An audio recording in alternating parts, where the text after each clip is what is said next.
আসসালামু আলাইকুম এভরিওয়ান, আমি খালিদ আব্দুল্লাহ শাহরিয়ার। বর্তমানে লেখাপড়া করছি ঢাকা বিশ্ববিদ্যালয়ের ম্যানেজমেন্ট ইনফরমেশন সিস্টেমস বিভাগে। তোমাদের আজকে সবাইকে স্বাগতম হালকেনস্টাইনের এইচএসসি টেস্ট পেপার সলভিং ক্লাসে। আজকে আমরা ম্যানেজমেন্টের ফার্স্ট পেপারের চ্যাপ্টার 5 যৌথ মূলধনী ব্যবসা নিয়ে আজকে আলোচনা করব। আমাদের এই ভিডিওটাতে এবং এই ক্লাসে আমি দুইটা ভাগে ভাগ করব। ফার্স্ট পার্টে আমরা কিছু কোশ্চেনের সলভ এবং অ্যানালাইসিস করব, এবং সেকেন্ড পার্টেও আমরা ঠিক একই কাজটা করব, সলভ এবং অ্যানালাইসিস। আচ্ছা, তো ফার্স্ট অফ অল ক্লাস শুরু করার আগে একটা জিনিস বলে রাখি যে আমরা যে এই যে ক্লাসটা যে আজকে করতে যাচ্ছি, এখানে টেস্ট পেপারে তোমার যে এই যে চ্যাপ্টার নিয়ে তোমার যে কোশ্চেন গুলো আসছে, হ্যাঁ, আমরা যদি এরকম যদি পাই যে মনে করো সিমিলার একদম কোশ্চেন, তোমার সিমিলার কনসেপ্ট, তাহলে হচ্ছে আমরা আগে যেগুলো করে আসবো জাস্ট এরকম যদি সিমিলার কিছু থাকে আমরা জাস্ট টাইপটা বলে দিব, দেন তোমরা তোমাদের মতো করে একটু দেখে নিবে, ঠিক আছে? সো আশা করি তোমরা সবাই হচ্ছে মনোযোগ দিবা এবং এখান থেকে তোমরা ভালো কিছু একটা শিখতে পারবা। তো চলো আজকে আমাদের ক্লাসটা আমরা শুরু করি। আচ্ছা, তো চ্যাপ্টার 5 যেটা হচ্ছে আমাদের যৌথ মূলধনী ব্যবসা বা কোম্পানি, আমাদের যে অ্যাক্ট সেগুলো নিয়ে হচ্ছে এই চ্যাপ্টারটা, যৌথ মূলধনী ব্যবসা। তোমরা এটা অলরেডি জানো। তো ফার্স্ট যে কোশ্চেনটা বোর্ডের দেখো, এটা হচ্ছে তোমার ঢাকা বোর্ড 2022-এ আসার একটা কোশ্চেন। সেখানে বলা হয়েছিল যে বিধিবদ্ধ কোম্পানি কি। আচ্ছা, বিধিবদ্ধ কোম্পানি বলতে তোমাকে বোঝানো হয় যে দেশের আইনসভায় বিল পাস বা রাষ্ট্রপতির বিশেষ অধ্যাদেশ বা গঠিত কোম্পানিকে মূলত বিধিবদ্ধ কোম্পানি তোমাকে বলা হয়। যেমন বাংলাদেশ ব্যাংক, ওয়াসা, রেলওয়ে, এগুলো হচ্ছে কি তোমার বিধিবদ্ধ কোম্পানি, ঠিক আছে? যে বোনাস শেয়ার বলতে কি বুঝো? বোনাস শেয়ার বলতে বোঝানো হয় যে শেয়ার হোল্ডারদের মাঝখানে তুমি তাদেরকে নগদ লভ্যাংশ না দিয়ে, নগদ টাকাটা না দিয়ে, যখন তাদেরকে নগদ টাকার পরিবর্তে, নগদ লভ্যাংশের পরিবর্তে তুমি যখন তাদেরকে শেয়ার বা বোনাস শেয়ার ইস্যু করো, সেই বিষয়টাই হচ্ছে কি তোমার বোনাস শেয়ার, ঠিক আছে? এখানে হচ্ছে সম্পূর্ণ অংশ লভ্যাংশ হিসাবে বন্টন না করে এর অংশবিশেষ সংরক্ষিত তহবিলে তোমার জমা রাখতে হয়। এরূপ তহবিল সঞ্চিতির পরিমাণ অনেক বেড়ে গেলে পরিচালকদের সবার সিদ্ধান্তে তহবিলে উক্ত মূলধনে পরিণত করার লক্ষ্যে বোনাস শেয়ার তোমার মূলত কি ইস্যু করা হয়ে থাকে। আচ্ছা, সেকেন্ডে যেটা যে পায়রা লিমিটেড কোন ধরনের কোম্পানি, আমাকে কোম্পানির ধরনটা বলতে হবে। যে 20 জন বন্ধু মিলে পায়রা লিমিটেড কোম্পানি গঠন করে, তারা যথাযথ পরিকল্পনা, প্রয়োজনীয় দলিলপত্র দাখিল করে নিবন্ধন গ্রহণ করে থাকে। নিবন্ধন পত্র পেয়ে প্রতিষ্ঠানটি কার্যারম্ভ করতে বললো, কিন্তু শেয়ার বিক্রি করতে গিয়ে কোম্পানিটি আইনগত বাধার সম্মুখীন হলো। আমরা জানি কোম্পানি তোমার দুই ধরনের আছে, একটা হচ্ছে তোমার প্রাইভেট লিমিটেড কোম্পানি, আর একটা হচ্ছে কি তোমার private limited public limited company. Private limited কোম্পানির বৈশিষ্ট্যটা কি? যে এখানে সর্বনিম্ন 2 জন থেকে সর্বোচ্চ 50 জন পর্যন্ত সদস্য নিয়ে একটা কোম্পানি তুমি গঠন করতে পারবা, এবং এই প্রাইভেট লিমিটেড কোম্পানিতে তুমি অনেক ধরনের সুযোগ সুবিধা পেলেও তোমার সবচেয়ে বড় যে সুযোগটা কোম্পানি, সেটা হচ্ছে কি শেয়ার বিক্রি করা। সেখান থেকে সেটা কি তুমি করতে পারবা না, যেহেতু উদ্দীপক এখানে বলা আছে 20 জন বন্ধু মিলে কোম্পানিটা শুরু করছে, কিন্তু তারা শেয়ার বিক্রি করতে পারতেছে না মূলধন সংগ্রহের জন্য। সেই তো আমরা চোখ বন্ধ করে বলতে পারি তাদের এই কোম্পানিটা হচ্ছে কি প্রাইভেট লিমিটেড কোম্পানি। আর প্রাইভেট লিমিটেড কোম্পানির আর কি কি বৈশিষ্ট্য আছে তোমরা জাস্ট তোমাদের এই ইয়াতে এটা দিয়ে দিবা। আমি যা বলছি এখানে কিন্তু তাই লেখা আছে, ঠিক আছে? সো এটা কি একটা প্রাইভেট লিমিটেড কোম্পানির উদাহরণ। ঘ নম্বরে বলা আছে যে পায়রা লিমিটেড কোম্পানি শেয়ার বিক্রয় কেন বাধার সম্মুখীন হলো। আমরা জানি প্রাইভেট লিমিটেড কোম্পানি হচ্ছে সাধারণত পাবলিকদের কাছে শেয়ারটা ইস্যু করতে পারে না, তাদের মূলধন সংগ্রহ কি তাদের অভ্যন্তরীণ উৎস থেকেই সংগ্রহ করতে হয়। That means private limited company একমাত্র যে তাদের যে শেয়ার হোল্ডারই আছে, যে 2 থেকে 50 জন যে মেম্বারই আছে, তাদের মধ্যেই তারা কি শেয়ার মূলধনটা সংগ্রহ করে থাকে। হ্যাঁ, কারণ প্রাইভেট লিমিটেড কোম্পানি 50 জনের বাইরে জনগণের নিকট থেকে তারা শেয়ার করতে পারবে না। এটাই সাধারণত স্মারকলিপি এবং পরিমাণ নিয়মাবলী দুইটাতেই লেখা থাকে। তো যদি তারা যদি এরকম ঋণপত্র বিক্রি, শেয়ার পত্র বিক্রি যদি তারা করতে যায়, তাদেরকে কি করতে হবে? তাদেরকে পাবলিক লিমিটেড কোম্পানিতে রূপান্তরিত হতে হবে। তো দ্যাটস ওয়াই আমরা বলতে পারি যে জনগণের কাছ থেকে মূলধন সংগ্রহের জন্য প্রাইভেট লিমিটেড কোম্পানি কি করতে পারে না? শেয়ার বিক্রি করতে পারে না। আচ্ছা, আমরা আমাদের 2 নম্বর কোশ্চেনে যাব। এটাও তোমার ঢাকা বোর্ড 2022 থেকে আসা, ঠিক আছে? যে তোমাকে বলছে যে স্মারকলিপিটা কি।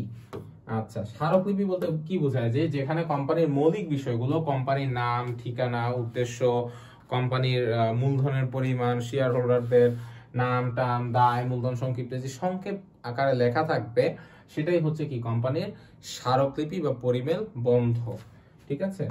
আচ্ছা, ঋণপত্র বলতে কি বোঝায়?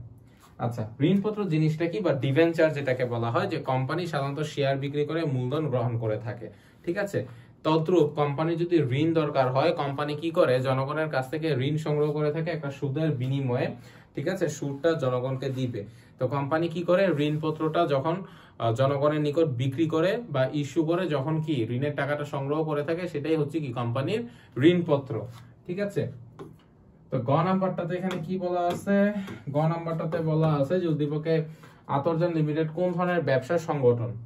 আচ্ছা, এখানে দেখা যাচ্ছে 39 জন বন্ধু মিলে একটি প্রতিষ্ঠান গড়ে তোলা। আচ্ছা, এইটা দেখলেই আসলে বোঝা যায়। তোমার যদি সংখ্যাটা তুমি একবার দেখতে পারো যে 2 থেকে 50 জনের মধ্যে বা স্পেসিফিক কিছু যদি বলা যায়, তাহলেই বুঝে যাবো এটা প্রাইভেট লিমিটেড না পাবলিক লিমিটেড। আচ্ছা, 80 কোটি টাকার মূলধন সংগ্রহ করে, এতে আইনগত কোনো ঝামেলা তাদের পড়তে নেই। জনপ্রজন একটি অহনা লিমিটেড কোম্পানি 50 লক্ষ টাকা শেয়ার ক্রয় করলেন। কোম্পানি জুন মাসে 10% নগদ লভ্যাংশে এবং 10টি শেয়ারের বিপরীতে একটি শেয়ার দেওয়ার ঘোষণা হলো। আচ্ছা, আতরজান লিমিটেড কোন ধরনের ব্যবসা সংগঠন? প্রথমটা হচ্ছে কি প্রাইভেট লিমিটেড কোম্পানি। দেখো, প্রাইভেট লিমিটেড কোম্পানি নিয়ে আমরা প্রথমে আলোচনা করেছিলাম যৌথ মূলধনী ব্যবসা সংগঠন। কিন্তু যৌথ মূলধনী ব্যবসা সংগঠন হলেও যৌথ মূলধনী ব্যবসা সংগঠন এটা আমরা জানি দুই ধরনের আছে, প্রাইভেট আর পাবলিক লিমিটেড। এটা তুমি স্পেসিফিক ওয়েতে তোমার বলতে হবে।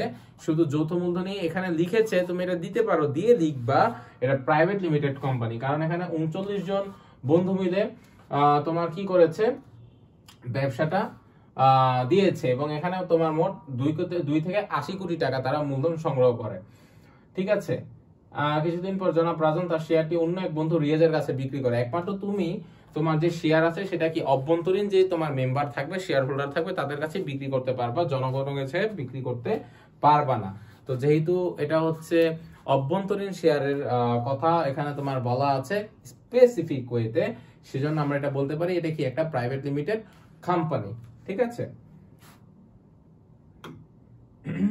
আচ্ছা, এখানে ঘ নম্বরে যেটা বলা আছে যে পরের যে ইয়েটা, যে ওইটা তোমার কি কোম্পানি সম্পর্কে বলা আছে আমরা একটু দেখে নেই। যে উদ্দীপকে অহনা লিমিটেড ঘোষিত 10টি শেয়ারের বিপরীতে যে শেয়ার দেওয়ার কথা বলা আছে তার বিশ্লেষণ করতে বলছে। আচ্ছা, এখানে দেখো এখানে কি বলছে, আমি তোমাদেরকে হাইলাইট করে দেই যে অহনা লিমিটেড ঘোষিত হাইলাইটের ইয়াটা চলে গেছে। ওকে, 10টি শেয়ারের বিপরীতে বোনাস শেয়ার দেওয়ার এখানে যথার্থতা বলে আমি মনে করি। কেন? পাবলিক লিমিটেড কোম্পানি তোমার শেয়ার ও ঋণপত্রের মাধ্যমে কি করে অতিরিক্ত মূলধন জনগণের নিকট থেকে সংগ্রহ করে থাকে, ঠিক আছে। তবে দায়রাতে কোম্পানি বোনাস শেয়ার বিতরণের মাধ্যমে অর্থ সংগ্রহ করতে পারে, এই ক্ষেত্রে বন্টিত মূলধনও তা পরিণত হয়। আচ্ছা, এইখানে যেহেতু 10টা শেয়ারের বিপরীতে একটি শেয়ার দেওয়ার ঘোষণা দেওয়া করা হয়েছে এবং 10% নগদে, তোমাকে কি বলা আছে এখানে যে লভ্যাংশ দেওয়া হবে, শেয়ার হোল্ডারের মুনাফার পরিবর্তে বোনাস শেয়ার দেওয়া হবে এবং অন্যান্য অনেক কিছু তোমাকে এখানে উদ্দীপকে বলা আছে। তাই বলতে পারি যে অহনা লিমিটেড বোনাস শেয়ার দেওয়ার যৌক্তিকতা এখানে আছে, মানে নগদ লভ্যাংশ না দিয়ে যখন শেয়ার হবে, হ্যাঁ, তখন তাদেরকে কি এক্সট্রা শেয়ার কি কোম্পানি তাদেরকে প্রদান করবে। আচ্ছা, প্রশ্ন 3 দেখো, ময়মনসিংহ বোর্ড 2022-এ আসা যে নামমাত্র অংশীদার কাকে বলা হয়? ওকে, আর আউটসোর্সিং বেকার সমস্যা সমাধানে সহায়ক। আচ্ছা, নাম অংশীদার কাকে বলে? যে অংশীদার শ্রম, মূলধন, দক্ষতা সবকিছু কোম্পানিতে বিনিয়োগ করেন না এবং পরিচালনা অংশদার না, শুধু তার নাম ব্যবহারের অনুমতি দেন, তাকে নামমাত্র অংশীদার বা নমিনাল পার্টনার বলা হয়। ধরো তুমি একটা নামি দামি সুপারস্টার বা সেলিব্রিটি শুধু নামটা ব্যবহার করে তার নামটা দিয়ে তুমি তার কি করতে চাও, তোমার নিজের কোম্পানিটা তুমি কি করতে চাও, দাঁড়া করাইতে চাও, সেই ক্ষেত্রে এটা কি হবে, সে তোমার কোম্পানির একজন সদস্য হবে এবং সে কি হবে তার নমিনাল পার্টনার হিসেবে সে কি বিবেচিত হবে, ঠিক আছে। আরেকটা কথা বলেছিল যে তোমার খ নম্বরে যেটা যে আউটসোর্সিং বেকার সমস্যা সমাধানের সহায়ক। অবশ্যই আউটসোর্সিং জিনিসটা কি? আউটসোর্সিং জিনিসটা আসলে বলতে বোঝানো হয় যে তুমি নিজের মতো স্বাধীন পেশায়, হ্যাঁ, ঘরের বাইরে তুমি যখন কোনো ক্লায়েন্টের সাথে তুমি যখন কাজ করে থাকো নির্দিষ্ট টাকার বিনিময়ে, সেটাই হচ্ছে কি তোমার আউটসোর্সিং। সাধারণত বেকার যারা থাকে, বেকার হোক আর যারা হোক, বেকারত্ব দূর করার সবচেয়ে একটা সুন্দর মাধ্যম হচ্ছে কি আউটসোর্সিং করা, অথবা নিজের স্কিলটা ডেভেলপ করে বিভিন্ন ফরেন ক্লায়েন্টের প্রজেক্টগুলো প্রিপেয়ার করা। আমাদের সমাজে এখন আমরা যেমন ফ্রিল্যান্সিং জিনিসটা অনেক করে আসছি, ফ্রিল্যান্সিং আর আউটসোর্সিং প্রায় কি একই জিনিস, এখানে কি করা হয়, ধরো গ্রাফিক ডিজাইনার, তার সে যদি এই স্কিলটা যদি থাকে, সে যদি অ্যাডোবি ফটোশপ, প্রিমিয়ার, দেন হচ্ছে বিভিন্ন ভিডিও টুলস, সফটওয়্যার, ফাইনাল কাট প্রো, এইসব সফটওয়্যারের ইউজেস সে যদি খুব ভালো করে করতে পারে, সে কিন্তু ইজিলি খুব যে ওয়েবসাইট গুলো আছে, আমি যদি বলি ফাইবার, আপওয়ার্ক, ঠিক আছে, সো এই জিনিসগুলোতে গিয়ে সে কি করতে পারে, নিজের প্রজেক্ট শো করে কিন্তু সে ইজিলি ঘরে বসে ডলার ইনকাম করতে পারে। সেই ক্ষেত্রে কিন্তু তার কোনো ধরনের আর পিছুটান রইল না, তার বেকারত্বের হারও আস্তে আস্তে কমতে থাকলো এবং দক্ষ মানব সম্পদ কি সমাজে প্রতিষ্ঠিত হতে থাকলো। সো আমরা বলতে পারি যে আউটসোর্সিং এর কারণে কি বেকারত্বের হার কমানো সম্ভব। আচ্ছা, বা সহায়ক। আচ্ছা, এবার উদ্দীপকটা এখানে বলা আছে যে সুমন ও রুমন নামের দুই বন্ধু শেয়ার বাজার থেকে একটি কোম্পানি যথাক্রমে 12 লক্ষ ও 7 লক্ষ টাকার শেয়ার তারা কিনেন। সুমন কোম্পানির বার্ষিক সাধারণ সভায় যোগদানের আমন্ত্রণপত্র পেলেও জনাব রুমন কোনো আমন্ত্রণপত্র পায়নি। আচ্ছা, কোম্পানিটি বিলোপের সিদ্ধান্ত নিলে রুমন তার বিনিয়োগিত 7 লক্ষ টাকা ফেরত পান, কিন্তু সুমন তার বিনিয়োগ টাকার অর্ধেক ফেরত পান। আচ্ছা, উদ্দীপকে বর্ণিত কোম্পানিটি কোন ধরনের? আমার কোম্পানিটি বলতে বলছে, অবশ্যই এটাকে একটা public limited company. Public limited কোম্পানির বৈশিষ্ট্যটা কি? সর্বনিম্ন 7 জন, সর্বোচ্চ যে শেয়ার সংখ্যা থাকবে সেটা দ্বারা সীমাবদ্ধ থাকবে।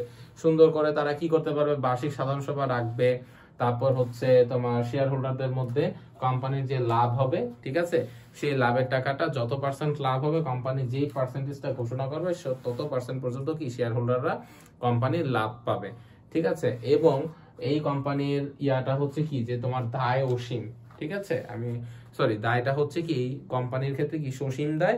এবং সেই ক্ষেত্রে তোমার আরেকটা জিনিস যে এই যে শেয়ার যে কিনছেন রুমন এবং সুমন, হ্যাঁ, তাদের এই শেয়ারের ক্ষেত্রেও দুই জিনিস আছে। একজন হচ্ছে এখানে তোমার মনে করো পাবলিক লিমিটেড কোম্পানির ক্ষেত্রে প্রিফার্ড শেয়ার হোল্ডার, অগ্রাধিকার শেয়ার হোল্ডার, আরেকজন হচ্ছে তোমার কি সাধারণ শেয়ার হোল্ডার। তো আমরা জানি যে অগ্রাধিকার শেয়ার হোল্ডার যারা আছেন তারা হচ্ছে কোম্পানি লাভ হলে সাধারণ শেয়ার হোল্ডারদের থেকে নির্দিষ্ট হারে আগেই তাদের মুনাফাটা পেয়ে যায়, আর সবার শেষে সাধারণ শেয়ার হোল্ডার পায়। কারণ এখানে বলাই থাকে যারা হচ্ছে সাধারণ শেয়ার হোল্ডার কোম্পানির, তারা হচ্ছে সবাইকে কোম্পানি টাকা পয়সা চুকানোর পর অবশিষ্ট যা থাকবে সেটাই কি পাবে, সাধারণ শেয়ার হোল্ডার পাবে। এটাই হচ্ছে সাধারণ শেয়ার আর অগ্রাধিকার শেয়ারের মেইন পার্থক্য উদ্দীপকের আলোকে। এবং এখানে আরেকটা জিনিস বলা ছিল, বার্ষিক সাধারণ সভার একটা বিষয়। বার্ষিক সাধারণ সভায় সাধারণত সাধারণ শেয়ার হোল্ডাররাই মূলত উপস্থিত থাকতে পারে, এখানে তোমার অগ্রাধিকার শেয়ার হোল্ডার বা অন্য কেউ উপস্থিত থাকতে পারে না।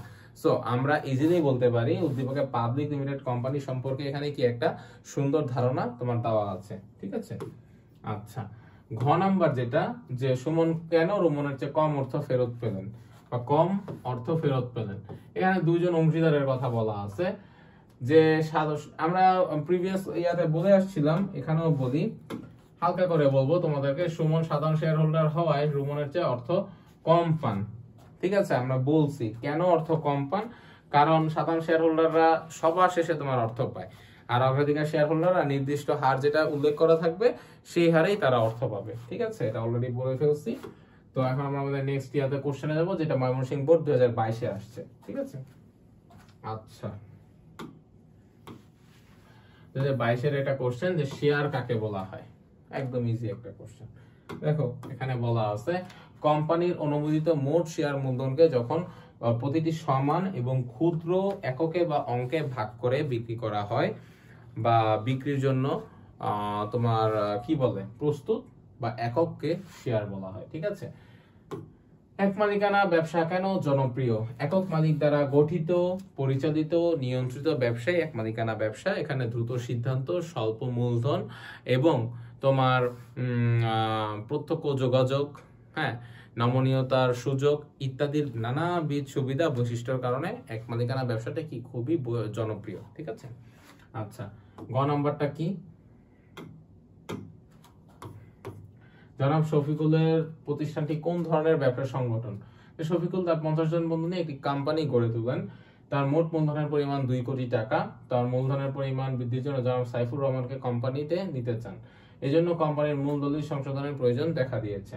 আচ্ছা, এখানে ছিল যে মোট মূলধনের পরিমাণ 2 লক্ষ টাকা, 50 জন বন্ধু যেহেতু বলছেন, এখানে কিন্তু আমরা নাম্বারটা পেয়ে গেছি। সো এটা আমরা চোখ বন্ধ করে বলতে পারি এটা কি একটা private limited company. Private limited company সম্পর্কে আমি পিছনেও তোমাদেরকে বলে আসছি সেই বৈশিষ্ট্যগুলো, যে এটা কেন প্রাইভেট লিমিটেড কোম্পানি। তাই প্রাইভেট লিমিটেড কোম্পানি যে বৈশিষ্ট্যগুলো আছে সেই সুন্দর করে বৈশিষ্ট্যগুলো কি তোমরা দিয়ে দিবা। আর উদ্দীপকে বর্ণিত কোম্পানির মূলধন বৃদ্ধির জন্য মূল দলিল সংশোধনের অপরিহার্যতা সম্পর্কে বিশ্লেষণ করো। আচ্ছা, উদ্দীপকের কোম্পানির মূলধন বাড়ানোর জন্য যদি মূল দলিল সংশোধনের অপরিহার্যতা রয়েছে, মূল দলিলটা হলো কোনটা? সংবিধান। ঠিক আছে, মূল দলিলটা এখানে কোনটা? মূল দলিলটা হচ্ছে এখানে সনদ বা সংবিধান। আর ব্যবসায়ের মূলধন কামানো বা বাড়ানোর জন্য এই দলিলের মূলধন আরো পরিবর্তন করা যেতে পারে। যেমন তাদের মূলধন ছিল কত? 2 কোটি টাকা। ঠিক আছে, তারা মূলধনের পরিমাণ বাড়ানোর জন্য তারা নতুন সদস্য নিতে চায়। এখন নতুন সদস্য নিলে কি হবে? তাদের কোম্পানিকে পাবলিক লিমিটেড করতে হবে, কারণ 50 জনের অধিক জন তারা পারবে না। ঠিক আছে, তো সেই ক্ষেত্রে আবার বলা যায় যে স্মারকলিপির মূলধন ধারা পরিবর্তনের মাধ্যমে তারা তাদের কোম্পানির মূলধন বাড়াবেন। ঠিক আছে, এই জিনিসটা একটু হাইলাইট করে দিই, এটা তোমরা একটু দেখবা। তাদের কোম্পানির মূল দলিল অর্থাৎ স্মারকলিপির পরিবর্তন আবশ্যক। স্মারকলিপির মূলধন ধারা পরিবর্তনের মাধ্যমে তারা তাদের কোম্পানির মূলধন বাড়াবেন। এছাড়াও সদস্য সংখ্যা বাড়ানোর সিদ্ধান্ত নাও এই মূলধন ধারার মাধ্যমে তারা শেয়ার সংখ্যা দ্বারা নির্ধারণ করবেন। সো এতবিধ তোমার বৈশিষ্ট্য থাকার কারণে আমরা বলতে পারি যে তাদের কি করা অপরিহার্য, যে কোম্পানির মূলধন বাড়ানোর জন্য মূলধন সংশোধন দলিলটা করা অপরিহার্য। আচ্ছা, আর 5 নম্বর কোশ্চেনটা দেখব। রাজশাহী বোর্ড 2022-এ আসছে যে বিধিবদ্ধ কোম্পানি কি? আমরা এটা অলরেডি জানি। সো বিধিবদ্ধ কোম্পানিটা কি? যে শেয়ার আইন দ্বারা বিল পাস বা রাষ্ট্রপতির বিশেষ অধ্যাদেশ বলে কোম্পানিকে বিধিবদ্ধ বা সংঘ বৃদ্ধি কোম্পানি বলা হয়। ঠিক আছে, দেখা হচ্ছে তোমার সংঘ স্মারক বলতে কি বোঝানো হয়? আচ্ছা, যে দলিলে কোম্পানির মূল বিষয়গুলো সংক্ষেপে লিপিবদ্ধ থাকে, যেমন কোম্পানির নাম, ঠিকানা, উদ্দেশ্য, মূলধন এগুলো থাকে, সেটাই হচ্ছে কি কোম্পানির স্মারকলিপি বা সংঘবদ্ধ বা মূল সনদ। উল্লিখিত ব্যবসা সংগঠনটি মালিকানার ভিত্তিতে কোন ধরনের তা বর্ণনা করতে বলছে। আচ্ছা, জামিল, শফিক ও বাবু 3 ভাই, ঠিক আছে, তাদের স্বপ্ন প্রতিষ্ঠিত হওয়া। ওকে, এই উদ্দেশ্যে তারা মুনাফা অর্জনের জন্য সীমিত দায় বিশিষ্ট একটি ব্যবসা প্রতিষ্ঠান করেন। ওকে, এই জন্য তারা যথাযথ কর্তৃপক্ষ থেকে অনুমতি নেন ও নিবন্ধন করেন। এই ধরনের সংগঠনের নানারূপ সুবিধার কথা বিবেচনা করে তারা এটি গঠন করেছেন।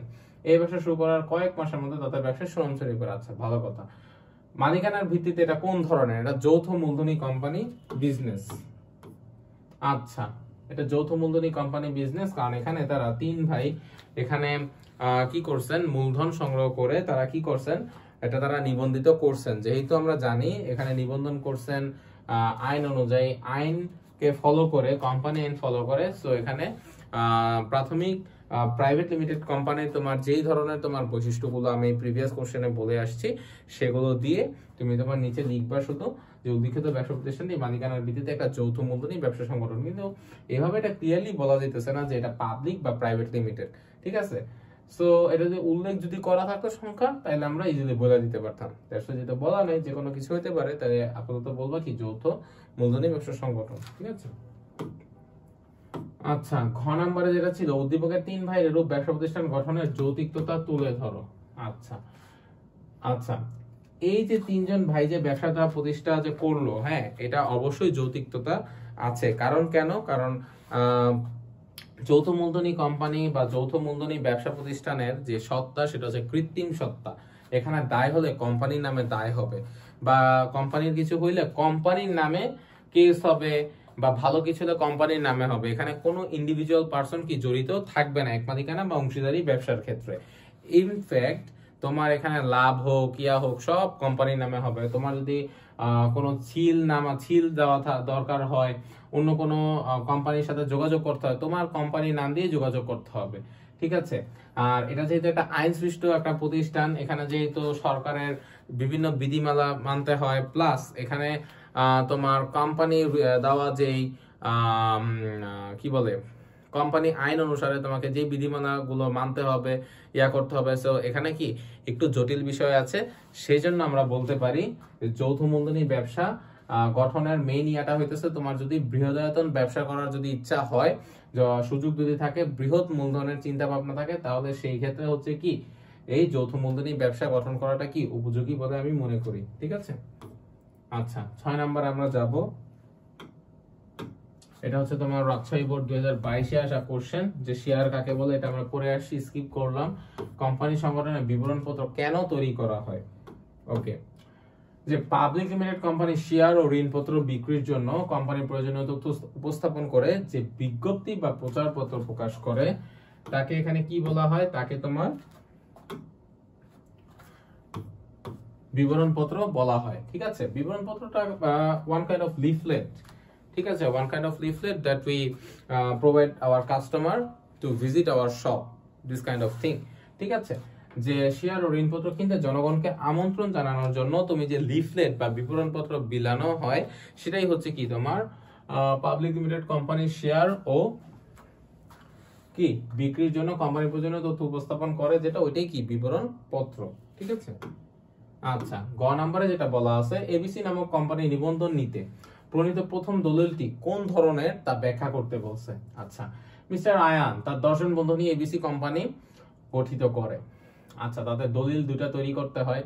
ঠিক আছে, প্রথম দলিলটি সংক্ষিপ্ত ভাবে হলেও মুখ্য দলিল এবং অন্যটিতে তার কি সহযোগী দলিল। তাদের প্রতিষ্ঠানটি বিভিন্ন ব্যাংক ও বেসরকারি প্রতিষ্ঠানের চুক্তির ভিত্তিতে সিকিউরিটি গার্ড পরিচ্ছন্ন কর্মী সরবরাহ করে। তাদের নতুন ধরনের ব্যবসা দিন দিন জনপ্রিয় হচ্ছে। ওকে, কোম্পানি নিবন্ধন হতে প্রণীত প্রথম দলিলটি কোন ধরনের? এখানে তোমার দলিলের নাম চাইছে। দলিলের নামটা কি? তোমার স্মারকলিপি বা পরিমেল বন্ধ। ঠিক আছে, স্মারকলিপি। প্রথম দলিলটা কি হবে? কোম্পানির স্মারকলিপি। স্মারকলিপিটা জিনিসটা কি? স্মারকলিপি হচ্ছে একটা কোম্পানির স্পিরিট, মূল দলিল।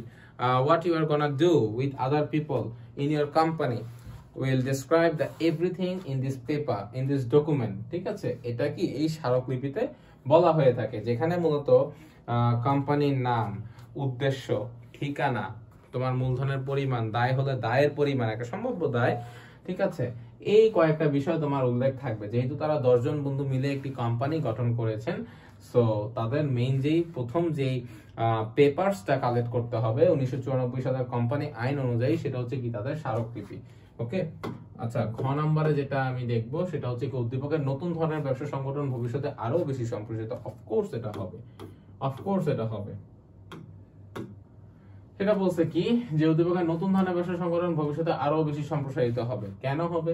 কারণ এই ধরনের ব্যবসায় চুক্তির মাধ্যমে প্রতিষ্ঠানের বাইরে অন্য কোনো ব্যক্তি বা প্রতিষ্ঠানের মাধ্যমে কি কাজ করানো হয়। যে প্রতিষ্ঠান বা যারা আউটসোর্সিং এর কাজ করে তাদের ফ্রিল্যান্সার বলে। ওকে, এরা ব্যক্তি প্রতিষ্ঠানের সাথে অর্থের বিনিময়ে কাজের চুক্তি করে।